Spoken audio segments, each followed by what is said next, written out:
Hey there, it's Teresa here, and welcome to another episode of Conversations from My Couch.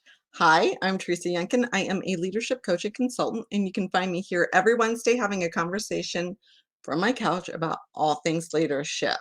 So, should I stay or should I go? Last week, we talked about getting out of your comfort zone and what you can do to help you manage all the feels when it comes to making a change. First, let's make sure we all understand number one, there is absolutely no shame in pursuing something different or new in your career. Doesn't mean you're a failure, doesn't mean you couldn't cope, doesn't mean that you did not do a great job. What it means that you are making a foundational, um, there's somebody calling me on my phone, so sorry. Um, you're making a foundational movement in your process of growing. So, it's not uncommon for everybody. I mean, let's kind of pick it apart, right? It's not uncommon for us to stay in a situation until we feel it's completely intolerable and the pain of staying is so bad that we will run out the door at the first thing that comes along to relieve that pain.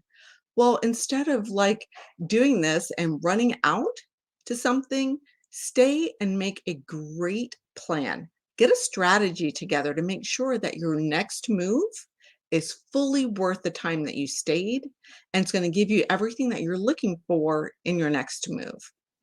So, over the years, I have come to learn that one of the most overlooked reasons many people tend to stay where they are is that they've not recognized that they've achieved what they set out to achieve. And like when I work with the clients, this happens so many times, right? When we start to work on identifying what is causing them the pain in their current situation, it's that they've achieved what they were looking to achieve in this particular position or in this particular organization, and it's time to move on. Change is hard, whether you want it or not, it's still hard and we still react emotionally to it. So, how do we get ourselves in a place where we are, where we're excited about the change and we're ready to embrace some of that pain? One thing we've got to do is that, and we've touched on this over the past couple of weeks, is that um, most of us are goal oriented, right? There's always something that we want to accomplish or want to do next. When we've done something, we kind of tend to stagnate and stay where we are. So embrace that, understand it, and recognize it. That will help you to move on. Now, after you've done that, ask yourself, is the pain I'm feeling, is that the signal that it's time for me to go? So this week, let's just talk a little bit about being strategic when you're making a move. And when you've outgrown that current situation or maybe that current organization, you want to do three things. And we're going to talk about it now. Number one, create a vision. I want you to paint a picture of the end result in your mind. So what does that look like? What's that new goal that you want to achieve? Go beyond just dollars and cents and actually write down what you ultimately want. Is it to be the CEO?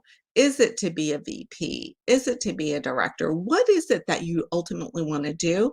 And what's the next step to get there? So don't limit yourself to just a job description, but open yourself up to opportunities. There are incredible opportunities that may not be in your industry, but another industry is looking for your exact same skill set and you can bring value to them. So, look beyond just dollars and cents. Number two, ask for ideas. So you might want to hear some ideas from other people that are just not your own. If you're going to consider changing jobs or industries, you know what, or maybe your career all the way around, reach out to somebody on LinkedIn that is in the business or in the space that you want to be in, and ask if they could just give you sort of a professional behind the scenes peek at what they do every day. That gives you a realistic view of where you're going and where you're heading, and, more times than not, it really excites you about where you're going. You can be the innovator if you do something like this, the innovator in a new space. And number three, really be clear about what you want because vagueness breeds confusion and confusion will sap your enthusiasm. So when your objective and the necessary steps are super clear, like what you want to do or where you want to go next, being motivated comes so much easier. So be clear on what you want to do. when you make your next move, and avoid moving to another position that is just like the one you want to leave, right? So, when you have the vision, when you've done the research, and when you have a clearly defined goal, you will have prepared a way for you to achieve what you set out to do. And you want to grow into the next best version of you. So, thanks for joining me today. And if you're exploring ways to make your next career move, reach out to me. Let's talk about putting a plan together for you to take those next steps that are going to help you grow in the way that achieves your ultimate goal.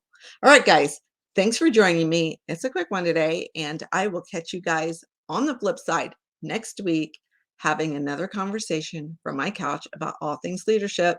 Peace.